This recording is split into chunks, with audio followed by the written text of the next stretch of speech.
PM Modi ने कल SCO के एक समिट में अपनी स्पीच दी, अपने विचार रखे उन्होंने वहाँ पर, जिसकी अध्यक्षता रशिया के प्रेसिडेंट कर रहे थे। वर्चुअल मीटिंग थी दोस्तों। एससीओ की मीटिंग में अपने विचारों को रखा। ओके, दो तीन बातें हैं आपके साथ। पहली बात तो सर ये एससीओ क्या है ये जानना है आपको। ये समिट क्यों ज़रूरी है ये जानना है आपको। पीएम साहब ने जो बातें कही वो जानना ज़रूरी है। तो पहले पीएम साहब की बातें हम लोग सुनेंगे, तो नहीं समय नहीं है, पढ़ लेते हैं क्या क्या उन्होंने कीवर्ड्स कहे हैं। पूरी स्पीच के कुछ कीवर्ड्स हैं दोस्तों जो उन्होंने कल अपनी स्पीच में कहे। एससीओ शंघाई सहयोग संगठन, शंघाई हम बात करें कॉर्पोरेशन ऑर्गेनाइजेशन की, हेडक्वार्टर कहाँ होगा इसका, शंघाई में होगा ना। चलो कोई बात नहीं, हम बात करें दोस्तों एससीओ में क्या कहा पीएम साहब ने। मैं हिंदी में निकल रहा हूँ आपके स्पीच को, अंडरलाइन कर रहा हूँ, तीन चार बातें बहुत काम की हैं, सुन लीजिए। हिंदी में पढ़ लेते हैं, अच्छा रहेगा आपके साथ। इंग्लिश में लिख दिया कुछ बीच बीच में। पहली बात तो उन्होंने क्या कहा सर, पीएम साहब ने क्या कहा, चलिए याद रखिएगा। ये जो है इस बार हम लोग क्या करने वाले हैं, इस बार Bharat SCO council of head of the state government का आयोजन करने जा रहा है। याद रखिएगा, यदि यार कोविड-19 नहीं होता तो इन सभी देशों के राष्ट्राध्यक्ष भारत आते। एससीओ की समिट इस बार भारत में होने वाली थी, अब वो वर्चुअल होगी। तो आयोजन तो हम ही कर रहे हैं, मेजबानी तो हम ही कर रहे हैं, पहली स्पीच तो हम ही देंगे वहाँ पर। तो एससीओ की मीटिंग होगी भारत में इस साल, तो इन पॉइंट ईयर है भारत के लिए काफ़ी है। ये अलग बात है वर्चुअल होगी, लेकिन होगी ज़रूर वो। दूसरी बात, भारत चूंकि ये भारत में होने वाली है तो एजेंडा कौन सेट करेगा इस मीटिंग का, भारत तय करेगा सर। तो एजेंडा भारत ने सेट किया सर इसका।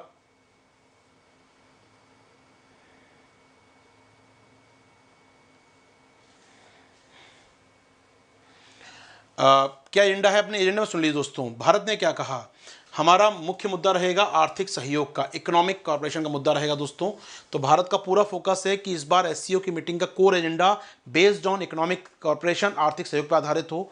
और इसके लिए भारत एक प्रस्ताव रखने वाला है। इसमें क्या है इसका प्रस्ताव, उसका इनोवेशन एंड स्टार्टअप्स पर स्पेशल वर्किंग ग्रुप की स्थापना का प्रस्ताव। जी हाँ, we proposed a working group, special working group on innovation and startups. जी हाँ, इनोवेशन और स्टार्टअप पे भारत ने एक स्पेशल वर्किंग ग्रुप का प्रस्ताव रखा है, जिसको अब देखते हैं पास होता है क्या नहीं। इससे क्या होगा, सभी देश सपोर्ट करेंगे स्टार्टअप को, इनोवेशंस को। अच्छी बात है दोस्तों, ऐसा होगा तो।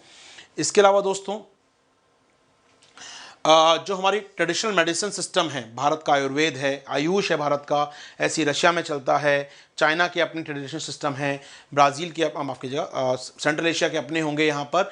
इन देशों के जो ट्रेडिशनल सिस्टम है मेडिसिन के, उनके बीच सहयोग को बढ़ाना है।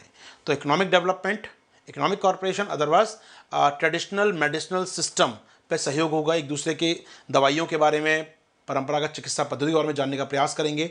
दूसरा पॉइंट, तो पहला पॉइंट ज़्यादा पॉइंट किया, पहला पॉइंट और दूसरा पॉइंट, ठीक है सर, ट्रेडिशनल सिस्टम्स में हम लोग शेयर करेंगे।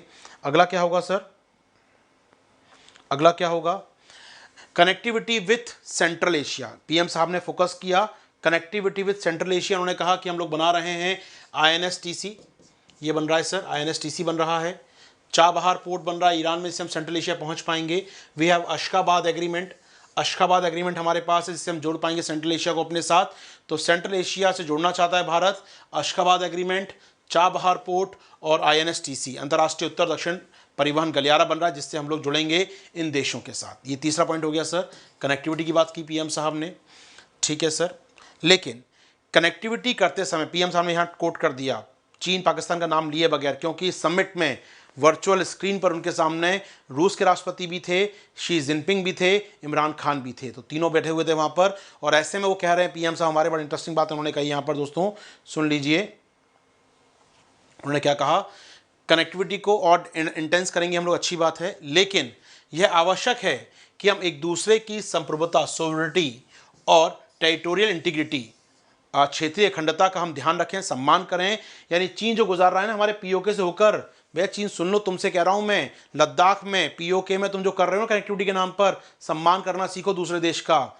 हमने पीएम को, हमारे पीएम ने क्लियर कर दिया कि भैया सोवरेनिटी का, संप्रभुता का और क्षेत्रीय अखंडता का सम्मान करना होगा आपको, चाहे इमरान खान हो या शी जिनपिंग हो, दोनों को क्लियर मैसेज दिया, इस पर कोई दो राय समझौता नहीं हो सकता, ठीक है सर। तो चौथा पॉइंट मिल गया आपको, पीएम साहब ने क्लियर कर दिया सोवरेनिटी का इशू चीन के सामने यहाँ पर। इसके अलावा पीएम साहब ने और क्या कहा अपनी स्पीच के कीवर्ड्स में सर, वैक्सीन प्रोडक्शन डिस्ट्रीब्यूशन में इंडिया का लार्जेस्ट रोल हो सकता है। तो ऐसे में भारत को सहयोग करना होगा, इन देशों को सहयोग करना होगा, और भारत अपनी कैपेबिलिटी का प्रयोग करेगा वैक्सीन मैन्युफैक्चरिंग और डिस्ट्रीब्यूशन के लिए, ठीक है सर। इसके अलावा पीएम साहब ने और क्या कहा, दुर्भाग्यपूर्ण बातें कहीं कुछ। उन्होंने कहा कुछ गलत हो रहा है। क्या गलत हो रहा है? एससीओ के एजेंडे में, जैसे पाकिस्तान ने पिछली बार किया था, कश्मीर को शामिल करने का प्रयास किया था, कश्मीर भारत गलत कर रहा है। तो पीएम साहब ने क्लियर करा, सुनो मिस्टर इमरान खान, नाम नहीं लिया, मतलब उनकी तरफ देखा होगा स्क्रीन पर, इमरान खान बैठे हैं, अच्छा यहाँ पर। तो सुनिए सर, ऐसा है एससीओ के समिट में ना ये बायलैटरल इशू मत लेकर आया कीजिए, ये अपने निपटना है निपटनी हमसे आप। इस एससीओ के समिट में केवल मल्टी लेवल टॉक होगी, बहुपक्षीय चर्चा होगी, मल्टीलैटरल टॉक होगी, इसमें बायलैटरल का कोई जगह नहीं है। पीएम साहब ने क्लियर कर दिया।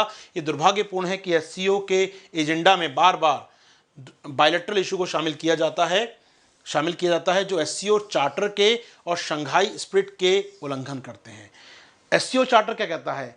दोज इशू वो रिलेटेड टू ऑल कंट्रीज और मैक्सिमम कंट्रीज विथ, ऐसे मुद्दे जो सभी देशों से संपर्क हो, सभी देशों के हितों के हों, उनको रखा जाएगा, ना कि कोई बायलैटरल चर्चा, इंडिया पाकिस्तान लड़ाई, इंडिया चाइना लड़ाई नहीं रखी जाएगी यहाँ पर। एससीओ के उन मुद्दों को रखा जाएगा एससीओ के मंच पर जो बहुपक्षीय हों, बहुक्षेत्रीयता का सम्मान करते हों। तो ऐसे में दुर्भाग्यपूर्ण कह दिया उन्होंने यहाँ पर, ठीक है सर। और अगले साल एससीओ की 20वीं वर्षगांठ पूरी हो रही है। 2001 में बना था, 2001 से 2021 में ये 20 साल पूरे कर रहा है अपने ये, और इसे मनाने के लिए समर्थन देते हैं वो। और हमारी जो साझा बौद्ध विरासत है उस पर हम लोग एक प्रदर्शनी का आयोजन करेंगे भारत के अंदर। तो बौद्ध विरासत, जो बौद्ध हेरिटेज है हमारे यहाँ पर, उस पर इंडिया एक प्रदर्शनी का आयोजित करेगा। और 2021 को मनाया जाएगा SCO culture year. SCO culture year मनाएंगे हम लोग 2021 को, ये हमने वादा किया है सब देशों से यहाँ पर। तो 6 और 7 पॉइंट, 7 और ये 8 हो गए बौद्ध विरासत का। 8 पॉइंट स्पीच में है जो दोस्तों काम के, बाकी स्पीच में और कुछ नहीं था। जी हाँ, ये 8 पॉइंट थे काम के आपके लिए। इसी बात को यहाँ इंग्लिश में लिखा गया है दोस्तों। संघाई संघ की मीटिंग हुई यहाँ पर, तो इकोनॉमिक कॉर्पोरेशन की बात की इन्होंने, ठीक है सर। चलिए इन्होंने क्या कहा सर, स्टार्टअप इकोसिस्टम को बढ़ावा देने के लिए क्या करने वाले हैं हम लोग यहाँ पर, स्पेशल वर्किंग ग्रुप बनाने वाले हैं इनोवेशन और स्टार्टअप को बढ़ावा देने के लिए। इसके बाद पाकिस्तान चीन का नाम लिए बगैर उन्होंने कहा कि टेरिटोरियल इंटीग्रिटी और सोवरेनिटी का सम्मान करना होगा, ठीक है सर। बायलैटरल मुद्दे नहीं लाने हैं, उन्होंने क्लियर कर दिया यहाँ पर सर। इन्होंने कहा कि वो कल्चर में एक दूसरे सहयोग करेंगे यहाँ पर, ठीक है, कोई मुश्किल नहीं है। बातों ने सारी बातें कह दी यहाँ पर, सारी बातें नहीं लिखी अखबार के अंदर, जब मेरा काम नहीं था, मैंने स्पीच वाला पार्ट लिया, स्पीच में सारी बातें हमने शामिल कर ली। तो 8 पॉइंट मिल रहे हैं दोस्तों हमको जो पीएम साहब की स्पीच में शामिल हैं। इसका हेडक्वार्टर याद देखिए, हेडक्वार्टर क्या मालूम है उसका दोस्तों आपको? मैं पूछ रहा, स्टार्टिंग पूछा था, उससे बताया नहीं आपने मुझे। नाम क्या है इसका? शंघाई सहयोग संगठन। हेडक्वार्टर मालूम है इसका कहाँ है दोस्तों? इसका हेडक्वार्टर कहाँ है दोस्तों? आइए ढूंढते हैं आपके साथ, इसका हेडक्वार्टर कहाँ है दोस्तों? आप देखेंगे मेरे संग स्क्रीन पर। पहले बताया था मैंने आपको, इसका नाम जो है दोस्तों, पहले इसका नाम था, आप स्क्रीन में देख सकते हैं, पहले इसका नाम था शंघाई 5 ग्रुप। पहले इसका नाम था शंघाई 5 ग्रुप। कब बना था ये? 26 अप्रैल 1996 में। बाद में इसका नाम किया गया एससीओ, वो बना 2001 में। तो फॉर्मेशन अब जो एससीओ का है 2001 का है, हालांकि पहले इसकी स्थापना हुई थी शंघाई 5 के नाम से 1996 में, तब से 5 देश थे, ठीक है सर। हेडक्वार्टर कहाँ पर देख लीजिए दोस्तों, वो कहाँ पर है? बीजिंग में है। जी हाँ, नाम है शंघाई, हेडक्वार्टर है बीजिंग में, कंफ्यूज मत होइएगा दोस्तों। इसका 8 मेंबर स्टेट हैं, 6 ऑब्जर्वर हैं, 6 डायलॉग पार्टनर हैं, 4 गेस्ट पार्टनर हैं, ऑफिशियल लैंग्वेज चाइनीज़ और रशियन है, कुछ खास नहीं है दोस्तों। चलिए आगे बढ़ते हैं दोस्तों, हम लोग यहाँ से आगे चलेंगे, हम लोग यहाँ से, इसमें कोई विशेष बात ऐसी नहीं है जो हमें पढ़ना हो, ठीक है।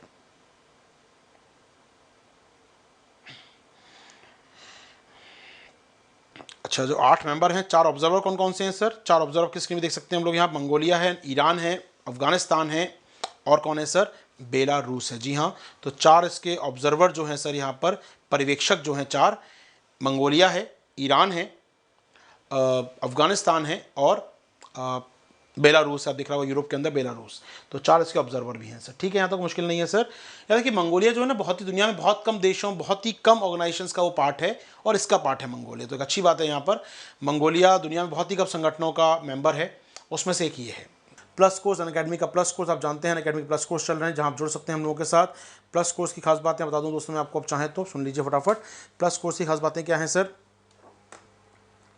जहाँ चलती हैं लाइव क्लासेस आपके लिए, test series, doubt clearing sessions होते हैं। आशीर्वाद से जुड़ेंगे तो बहुत सारे कोर्स मेरे पड़े हुए हैं वहाँ पर, आप अदर फैकल्टीज़ के कोर्स भी ज्वाइन कर सकते हैं वहाँ पर। पूरे जीएस बैच चल रहे हैं वहाँ पर, एक बार आने के बाद हर कोई ज्वाइन कर सकते हैं आप।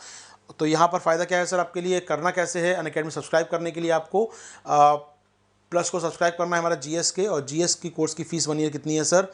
वो है लगभग 49,000, जो 10% डिस्काउंट मिल सकता है यदि आप यूज़ करते हैं आशीर्वाद 10 रेफरल कोड का। आप अगर यूज़ करते हैं तो आपको मिलेगा 10% डिस्काउंट इसमें, और फीस होगी आपकी 44,000 फॉर 1 ईयर नियर डे। 2 साल की फीस 64,000, 3 साल की फीस 81,000 आपकी। जुड़ सकते हैं हमारे साथ। ऑप्शनल की फीस भी आप देख रहे हैं यहाँ पर, ऑप्शनल कोर्स अलग से हो गए हैं आप। ऑप्शनल की फीस आपकी 1 ईयर की फीस है सर 24,000, 2 साल की फीस 36,000 और 3 साल की फीस है 45,000 दोस्तों। तो आशीर्वाद 10 कोड का यूज़ करें, जुड़िए हमारे साथ दोस्तों यहाँ पर और अपनी तैयारी को बेहतर कीजिए। इसके अलावा टाइनी यूआरएल देख सकते हैं मेरे संग यहाँ पर, इसका लिंक आपको अभी डिस्क्रिप्शन बॉक्स में मिल जाएगा, आराम से देखेंगे वहाँ पर लिखा रखा हुआ है डिस्क्रिप्शन बॉक्स में, जाके आप लिंक चेक कर सकते हैं।